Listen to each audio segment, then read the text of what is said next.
भागवत वाहिनी अध्याय 39।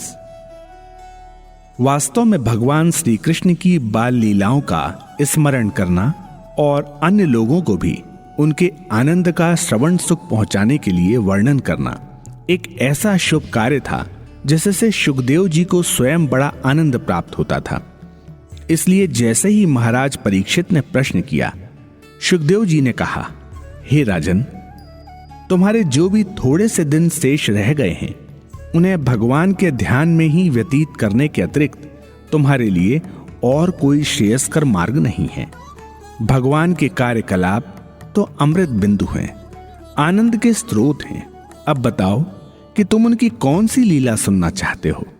उनकी जो भी कथा सुनना चाहो उसका मर्म और महत्व जो भी मुझे ज्ञात है मैं तुम्हें बताऊंगा।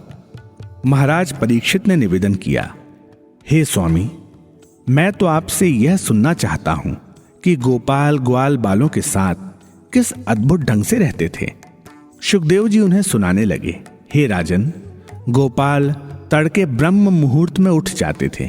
स्नान आदि से शीघ्र निवृत्त होकर वे गौशाला में जाते और उन गायों और बछड़ों को एक ओर कर लेते जिन्हें उस दिन चराने ले जाना होता और उन्हें पानी पिलाते। फिर उन पशुओं के लिए जिन्हें चराने के लिए वन में नहीं ले जाना होता वहीं घास चारा एकत्रित कर देते। जिन गायों को ले जाना होता उन्हें खूंटों से बंधी रस्सियों से खोल देते और वहां से निकालकर अपने घर के सामने खड़ी कर देते।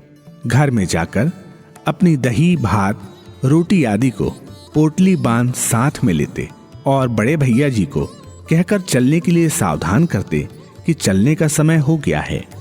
बाहर आकर रास्ते में अपने साथियों को चलने के लिए श्रृंगी बजाकर बुलाते। श्रृंगी की टेर सुनकर उनके सारे सखा सचेत हो जाते और अपने काम उसी समय निपटाकर अपनी अपनी भोजन की पोटलियां छींके लेकर यशोदा के द्वार पर भागे चले आते और श्री कृष्ण के साथ हो लेते। सब ग्वाल बाल मिलकर हंसते गाते, संगीत की ताने छेड़ते और बांसुरी बजाते हुए चल देते। वृक्षों की शाखाओं पर बैठी कोयल की कूक को सुनकर कोई साथी वैसे ही मधुर स्वर में किसी गीत का स्वर आलाप देता। कोई आकाश में उड़ती हुई चिड़ियों की परछाई जमीन में देखकर ही उनके साथ भागता, तो कुछ गायों की पीठ पर लेट जाते और अपनी मनचाही धुनें गुनगुनाते। किंतु उस समय सबका ध्यान इसी बात पर बना रहता था कि श्री कृष्ण कहाँ हैं और क्या कर रहे हैं। इसी प्रकार वे जंगल में पहुंच जाते। गोपाल उस समय बांसुरी अपनी कमर की फेट में खोसे रहते, बाएं हाथ में भोजन का छीका पकड़े रहते और मंद गति से मस्ती के साथ झूमते हुए चलते किसी गीत की मनमोहक टेर छेड़ देते। अन्य ग्वाल बालों का तो क्या कहें, गायों के कान खड़े हो जाते, गीत के बोलों के साथ उनके पैर पड़ने लगते। वे उस दैवी संगीत से आनंदित हो जाती, अपनी गर्दनें और मुंह उठाकर उस ओर आनंद को प्रकट करती। इस प्रकार सब यमुना किनारे पहुंचते। वहां पहुंचने पर कलेवे का समय हो जाता। वे सब मिलकर किसी एक पेड़ के नीचे बैठ जाते और सब अपनी अपनी खाने की पोटलियां छींकें खोलते। उनमें से अपनी इच्छा और आवश्यकता अनुसार लाए हुए दही भात, दूध, मक्खन, रोटी आदि पदार्थ निकालते और खाने को तैयार होकर बैठ जाते। गोपाल के श्री गणेश करने के बाद ही अन्य सब खाना प्रारंभ करते। कभी गोपाल अपनी पोटली में से किसी को कुछ और किसी को कुछ दे देते और ऐसे ही दूसरों के पास से भी कभी किसी से कुछ और किसी से कुछ ले लेते। इस प्रकार आपस में आदान प्रदान होता रहता।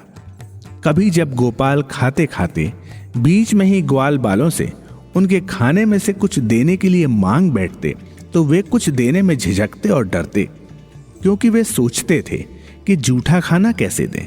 लेकिन गोपाल उन्हें समझाते कि सब में एक ही आत्म तत्व व्याप्त है, इसलिए उन्हें यह नहीं समझना चाहिए कि गोपाल उनसे कोई भिन्न है।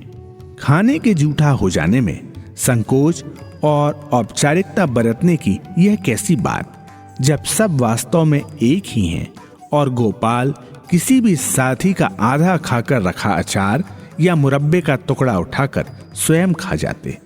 भगवान तो प्रेम के भूखे हैं। उन्होंने जब रामावतार में शबरी के जूठे बेर खाए तो कृष्णावतार में भला अपने प्रेमी भक्त बाल गोपालों के साथ इस प्रकार खाने से कैसे रुकते। दोनों की स्थितियों में भक्ति अनन्य थी। एक दिन एक पहाड़ी की छाया में चट्टानों पर बैठे हुए सब ने अपना भोजन किया और सब हाथ धो रहे थे। हाथ धोते ही गोपाल मैदान में चर रही गायों की ओर दौड़ पड़े। साथी सब चकित थे कि क्या बात हो गई। उन्होंने जब अच्छी तरह देखा तो ज्ञात हुआ कि गायों के झुंड के बीच एक हिष्ट पुष्ट सुंदर बछड़ा आ घुसा है और चर रहा है। गोपाल सीधे उसके निकट पहुंचे और उसके दोनों पिछले पैरों को पकड़कर अपने सिर के ऊपर तक उठा लिया और जोर से चारों ओर घुमाते हुए उसे एक चट्टान पर दे मारा। उसने बहुत ही जोर से कर्णभेदी चीख मारी और वह अपने राक्षस के वास्तविक रूप में आ गया, किंतु उसे तो प्राण घातक आघात लग चुका था। उसे खून की उल्टी हुई और उसके प्राण पखेरु उड़ गए। सारे बाल गोपाल यह देखकर विस्मित थे। वे सब घबराए हुए गोपाल के पास पहुंचे और पूछने लगे, यह सब क्या रहस्य था। गोपाल प्रसन्न चित्त मुस्कुराते हुए बोले, अरे एक दुष्ट राक्षस बछड़े के छद्म वेश में यहाँ आ घुसा था, जो वास्तव में कंस द्वारा मुझे मारने के लिए भेजा गया वत्सासुर था। मैंने उसे उचित दंड दे दिया। सारे साथी बालक गोपाल की इस दूरदर्शिता, साहस और शक्ति की प्रशंसा करते हुए कहने लगे, वाह वाह गोपाल, तुमने वास्तव में उसे जैसा चाहिए था वैसा ही दंड दिया है। वे गोपाल के चारों ओर हर्ष ध्वनि करते नाचने लगे। उन्होंने गायों के झुंड में अच्छी तरह देखा कि कोई और तो छद्मवेश में गाय या बछड़ों के बीच में नहीं है।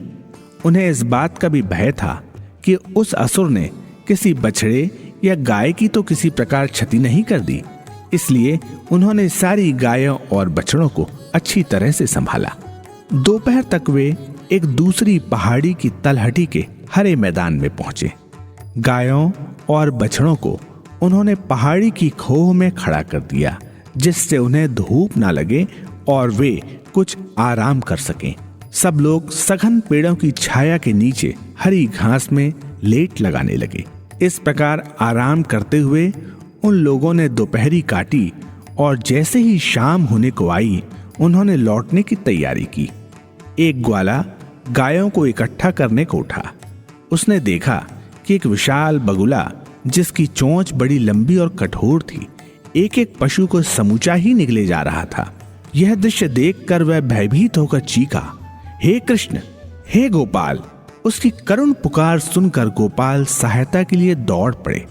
वह बगुला बकासुर नामक दैत्य था, जो उस रूप में श्री कृष्ण को मारने के लिए ही कंस द्वारा भेजा गया था। श्री कृष्ण जैसे ही निकट पहुंचे उसने उन्हें भी निगल जाना चाहा, किंतु श्री कृष्ण उसकी चोंच को दोनों हाथों से पकड़कर चीरना शुरू किया तो उस बकासुर को पूरे को ही चीरते चले गए और उसके दो टुकड़े करके फेंक दिए। जितनी गाय और बछड़े उसके पेट में पहुंच चुके थे वे सब जीवित बाहर निकल आए। इस प्रकार कृष्ण कंस के द्वारा भेजे गए दुष्ट असुरों को आए दिन यमलोक पहुंचा देते और नित्य नए चमत्कार और आश्चर्य पैदा कर देते। ग्वाल बाल सब समझने लगे कि ये सब भगवान की दैवी लीलाएं हैं, खेल हैं। भगवान की इन क्रीड़ाओं को देखकर वे अब विस्मित नहीं होते थे, क्योंकि उन्हें इस बात का बड़ा गूढ़ अनुभव हो गया था कि गोपाल की शक्ति अपार और अनंत है। उस दैवी शक्ति और सामर्थ्य को समझ सकना अति दुष्कर है। वे सब अभय हो गए थे और निर्भीकता पूर्वक गोपाल के साथ कभी भी और कहीं भी जाने के लिए तैयार रहते थे। जब पूतना और बकासुर के छोटे भाई अघासुर ने सुना कि श्री कृष्ण ने बकासुर का भी वध कर दिया है तो वह बड़ा क्रोधित हुआ और भाई और बहन का बदला लेने के लिए उसने श्री कृष्ण को समूचा ही निगल कर खा जाने की कसम खाई। एक दिन वह उस वन में अजगर बनकर जा बैठा जहां गोपाल गाय चराने गए। वह अजगर बड़ा विशाल था। जब वह अपना पूरा मुंह खोलकर बैठ गया तो ऐसा लगा कि किसी पहाड़ी की गुफा हो। कोई यह कल्पना भी नहीं कर सकता था कि इतना विशाल भी अजगर हो सकता है। ग्वाल बाले और गाय बछड़े उसमें घुसने लगे, किंतु गोपाल को पहचानने में देर नहीं लगी कि यह कोई दुष्ट असुर है और इतने ग्वाल बाल और पशु इसके चंगुल में फंस गए हैं। बस उनकी रक्षा करने के लिए गोपाल भी उसके मुंह में घुस गए और अपने आकार को इतना बढ़ा लिया कि उसका पेट फट गया और सब जीवित बाहर निकल आए। गोपाल की कृपा से उनके संरक्षण में सब सुरक्षित और सकुशल घर लौट आए। उस दिन से ग्वाल बालों में और उनके पशुओं में भय का अंश तक नहीं रहा। उनमें यह पूर्ण विश्वास उत्पन्न हो गया कि गोपाल कृष्ण सर्वव्यापक और सर्वशक्तिमान हैं और किसी भी प्रकार के संकट से उन सब की रक्षा करते हैं। इसलिए वे कभी किसी की परवाह नहीं करते, निर्भीक और स्वच्छंद होकर उस मार्ग पर चलते जिस ओर श्री कृष्ण उन्हें ले जाते। श्री कृष्ण की बाल लीलाएं और किशोर लीलाएं नित्य नई और नवीन होती, एक से एक चमत्कारपूर्ण, सबको आश्चर्यचकित और विस्मित कर देने वाले, एक से एक साहसिक अद्भुत कार्य। मैं भला उनका वर्णन कर सकने में कैसे समर्थ हो सकता हूं। जो इस प्रकार की बातों को देखकर विश्वास नहीं करते, वे तो इस पृथ्वी पर केवल भार स्वरूप ही हैं, केवल ऐसे फल जिनमें ना कोई स्वाद है और ना ही जिनका कोई उपयोग है। शुकदेव जी ने यह कहकर अपनी दृष्टि एकाग्र कर ली। एक आभा उनके मुखमंडल पर छा गई। अंतर के आनंद में सराबोर उनके मुख पर मंद मुस्कान खिल उठी। नेत्रों से तेज प्रवाहित हो उठा। वे एकटक निहार रहे थे, मानो वे भगवान के साक्षात दर्शन कर रहे हों। महाराज परीक्षित ने निवेदन किया, हे स्वामी, यह क्या बात है कि जब दानव तक भगवान में विश्वास करने लगते हैं और उनके भजन पूजन में लग जाते हैं, तब क्या कारण है कि मानव ईश्वर विमुख हो जाता है? क्यों भूल जाता है वह भगवान को? क्यों मनुष्य आंखों से देखी बातों के स्थान पर कानों से सुनी बातों पर अधिक विश्वास करने लगता है? मैं तो यह समझता हूं कि यह उन लोगों द्वारा किए गए घोर पापों का ही फल हो सकता है या किसी शाप का परिणाम। शुकदेव जी ने उत्तर दिया, हे राजन, तुम ठीक कहते हो। कंस, जरासंध, शल्य और शिशुपाल ने स्वयं अपनी आंखों से श्री कृष्ण की दैवी शक्ति के परिणाम देखे थे, किंतु जो कुछ उन्होंने आकाशवाणी से सुना था वही उनके कानों में सदा गूंजता रहता था। उन्हें तो कानों से सुनी केवल इतनी ही बात समझ में आती थी कि श्री कृष्ण एक ग्वाला है। इस अज्ञान के फलस्वरूप उनका जीवन निकृष्ट हो गया। भगवान श्री कृष्ण ने जो चमत्कार दिखाए, जो अद्भुत कार्य किए, जिन असंभव कार्यों को आश्चर्यकारक रूप में संभव कर दिखाया, श्री कृष्ण के हाथों उनके दूत बुरी तरह परास्त रहे। किंतु यह सब देखकर भी उन लोगों की समझ में कुछ नहीं आया और वे उनकी उपेक्षा करते रहे तथा भगवान के सामने साक्षात आ जाने पर भी ना वे उन्हें पहचान पाए और न ही वे अपने कर्तव्यों को समझ सके। इन सब बातों का क्या स्पष्टीकरण दिया जा सकता है सिवाय इसके कि वे अपने पापों और दुष्कर्मों के कारण घोर शापों का फल भोग रहे थे। गोपाल लोकपाल हैं। गौ का अर्थ होता है गाय, पाल का अर्थ होता है पालन करने वाला, संरक्षक। लोक का अर्थ भी संसार, जग और जन होता है। इस प्रकार गोपाल केवल ग्वाले मात्र ही नहीं, सारी सृष्टि के पालक और संरक्षक हैं। उन्होंने तो वास्तव में लोकहित में वह रूप धारण किया और उस रूप में भी सारी शक्ति, युक्ति और मुक्ति उनके हाथ में थी। मुनिवर शुकदेव जी के शब्दों को सुनकर महाराज परीक्षित आनंद विभोर हो गए और कह उठे, कितने परम सौभाग्यशाली थे मेरे पितामह कि वे गोपाल के साथ रहे, उनके साथ खेले, उन्हें सदा भगवान के दर्शन, स्पर्शन और संभाषण का सुखद अवसर सुलभ रहता था। भगवान की लीलाओं का, उनके यश का थोड़ा सा अंश मात्र ही सुनकर मुझे कितना आनंद प्राप्त होता है, इसे मैं अपना महान सौभाग्य समझता हूँ। और मेरा यह और भी अहोभाग्य है कि मैं आप सदृश महामुनि के मुखारविंद से निरंतर झरते हुए परम पवित्र मधुमय श्री कृष्ण लीलामृत का बार बार पान कर रहा हूँ।